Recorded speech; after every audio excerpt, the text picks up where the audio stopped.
BBOR, Black Box Online Radio, coming to you from West Virginia. Well, this was supposed to be the topic for our mini upload yesterday, but didn't get a chance to get to it, so we're putting it out today. And one thing that was recommended to me was, when you have a political candidate that you don't like that much, maybe try to find something good about them. Because even though there are a lot of problems with our political system, we still can approach life with a certain sense of optimism. And right now it's 2019, we got the 2020 presidential election next year, so I thought we would have a discussion about certain candidates, and just, well, as many as we can. What do we have to say about all of the candidates that are running for president? Let's just try and find one good thing about everybody. Not to mention it's December, it's the spirit of Christmas, happy holidays, and all of that. Okay, starting, first and foremost, let's go with Bernie Sanders. I really appreciate that Bernie Sanders has a very good ability to energize the youth. He has a very good critique of campaign finance reform.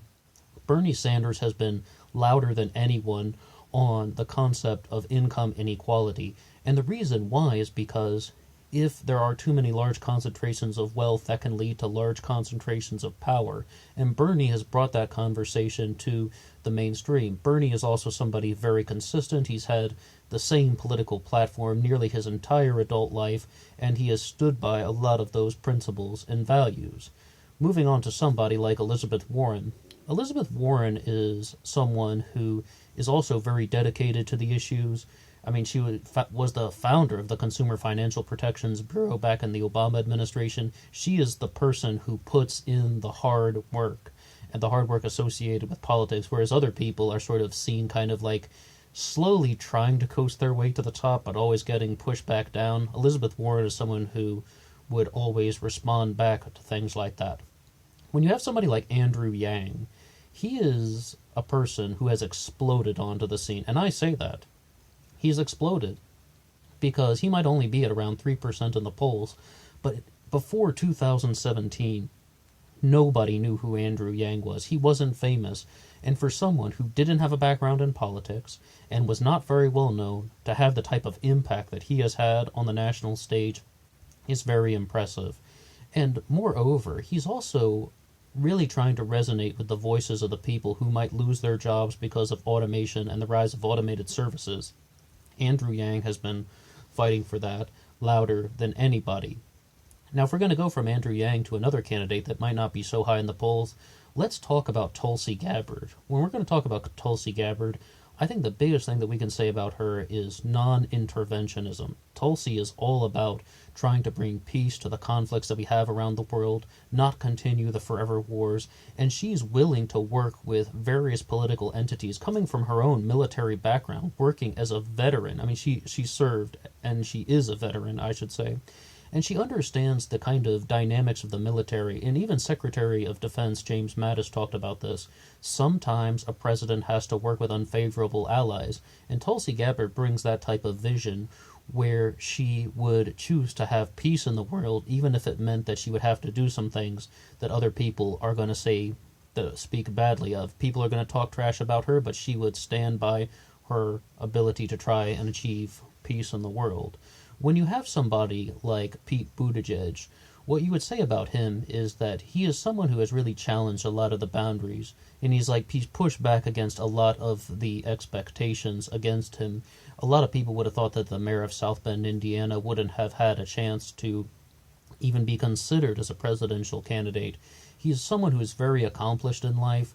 He was a Rhodes Scholar. He speaks 7 languages. He's also another veteran. He has done so many things that most people do not accomplish before the age of 37. So he is someone who is also bringing a certain sense of intelligence to the presidential campaign. Now, if we're going to go on to some of the even lesser known candidates, or the people who are even lower in the polls, what do we say about John Delaney? Someone whom people have not spoken very highly of. But, I mean, there's even a campaign movement on Twitter, a hashtag movement to get John Delaney to drop out. But what can we say that's good about John Delaney? He has called out the dangers of hyper-partisanship more so than anybody else in the field, and he's all about the message of unity and working together. It's like he believes in cooperation, and that's the whole end goal of the thing.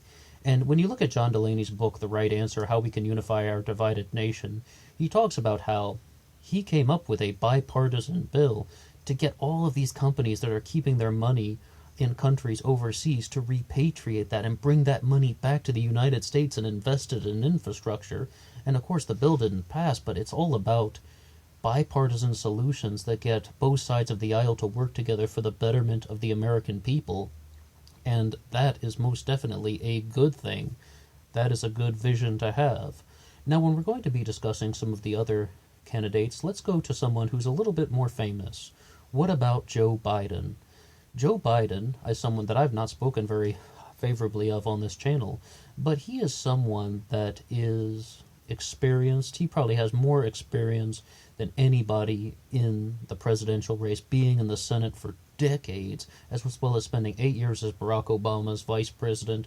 And you can sort of see that the Trump administration is greatly afraid of what Joe Biden would do in the general election. Trump views him as his biggest rival, so he has kind of created a certain sense of intensity with the opposition, which means they have something to be concerned about. Now, if we're going to go from one extreme, let's go to another, and look at somebody like Wayne Messam. Wayne Messam received a lot of media coverage when he announced his candidacy. The mayor of Miramar, Florida, once again, he's a candidate that a lot of people wouldn't have thought about too much, but he received a lot of interviews and a lot of airtime during the first week when he had announced his presidential bid. But what we can say about Wayne Messam is his critique of student loan forgiveness and the impact of student debt on American citizens is one of the best that I have ever heard.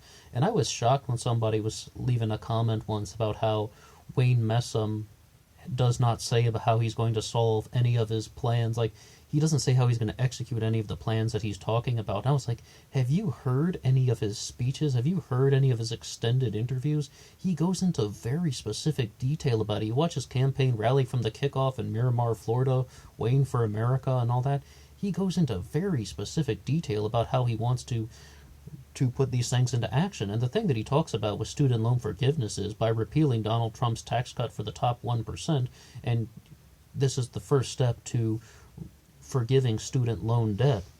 I mean, like I said, he gave a much more persuasive critique than I can ever say out in a little soundbite, but I mean, he was a very loud voice on that particular subject. Now, what about somebody like Tim Ryan? Tim Ryan, who has now dropped out of the race. Tim Ryan was someone that I had some high expectations for. I thought that he would do a lot better on the national stage than he did, but even still, he backed away from a lot of the ideas that he expressed in his books, A Mindful Nation and The Real Food Revolution, but one of the things that he held on to was his passion for social and emotional learning. Other than maybe Marianne Williamson, I've just heard so much from Tim Ryan about the benefits of social and emotional learning. He has some great things to say about it, but I even just recommend his videos about the book A Mindful Nation, or you can read the book itself. It's one of those things where he wants to really bring mental awareness, education, mindfulness, and meditation, the benefits of yoga, to our educational system. And I mean, I think that that is a great thing to be discussing. Once again, it's all about getting people to think in a new way so we can see how we can stop problems before they are going to start. When we continue onward with some of the perhaps more famous ones, what about Mike Bloomberg? And with Mike Bloomberg, we're going to talk about Mike Bloomberg and Tom Steyer all at once, because I can say the same thing about both of them. These are men who are very accomplished, Bloomberg and Steyer. They have amassed more wealth than anybody else in the race. And with these two guys, they represent accomplishment. They represent people who are willing to put their ideas into action. And they did all of the things that Donald Trump could not. Donald Trump filed for bankruptcy 3 times, not personally, but talking about his companies, and they went into the ground. Tom Steyer and Mike Bloomberg were enormously successful, way more so. Tom Steyer amassed 3 times as much money as Trump ever claimed to amass. Mike Bloomberg did 5 times as much. They represent accomplishment. We're going to go to somebody like Cory Booker. He is a person who knows how to navigate the political system. Cory Booker is a very established political insider, and normally I'm quite critical of that, but if you have to look at how this functions, he knows how to climb in the political system. He knows how to build political connections and use that to his advantage to rise in the ranks. If you look at his role as the mayor of Newark, New Jersey, and then becoming a senator, he was in connection with all of the major people, and he learned how to build alliances and use that to elevate his own game. And building alliances is very valuable. Sometimes it's done in a destructive way, but building alliances can be a very valuable tool if it is done constructively. If we're going to go from Cory Booker, let's talk about Joe Sestak. Joe Sestak was the former, he is an admiral, former representative of the 7th District of Pennsylvania, 2 terms in the House. And Joe Sestak was a very large proponent of some of the Green New Deal economic policies that we've been talking about. But with his stance on environmentalism, what Sestak said was, the president needs to convene the world. The president needs to be the person who is going to get the entirety of the world to listen to him, and America can be a leading force on green living, because right now that's not really happening, and even the efforts of somebody like Greta Thunberg aren't necessarily being heard the way that they would be if the President of the United States took a similar stance. And once again, that's coming to us from Joe Sestak. When you're going to look at somebody else, though, someone such as perhaps Deval Patrick, what can we say about him? He's just barely in the race, and in all honesty, Deval Patrick got greatly overshadowed by the entry of Mike Bloomberg. He's a candidate that is probably going to be often overlooked, but at the same time, he was the leader of one of the United States' most progressive states, and he probably brings a certain vision that the Democratic Party is greatly lacking about someone who isn't going to be so extreme that they're going to turn off middle ground voters, but at the same time, they're also going to have the progressive vision to kind of unite a very strong base that's going to be necessary for defeating Donald Trump, and the Democrats do not necessarily need to overlook something like that. Now, we've said a lot about Democrats. Oh yeah, what about Kamala Harris? Well, she has done a few things in the legal world, let's just say that. No, in all seriousness, we've got to say something nice about Kamala Harris. She is a person who has had a major career. She's not somebody that they can just say she never had a job like the way they did to Obama, the Republicans, that is. Kamala Harris was someone who was the Attorney General of the state of California. She was a prosecutor, and while people do not like her record so much, she does represent an enormous amount of experience in the working as a lawyer, working as an attorney, a prosecutor, and then becoming the Attorney General of the state of California. So she showed initiative, and she shows the ability to once again accomplish things in the career world. Now we're going to talk about some of the things about the Republicans. First and foremost, let's look at William Weld, the former Massachusetts governor, former Libertarian vice presidential candidate in 2016, running as a challenger to Donald Trump. He writes me nearly every day, get an email from him asking for money, and they ask for big sums of money too, just like double digits and all that, and they're like, can you chip in $3? No way. William Weld asks for way, way more than that. Bill Weld is a guy who has a very, very strong intellect.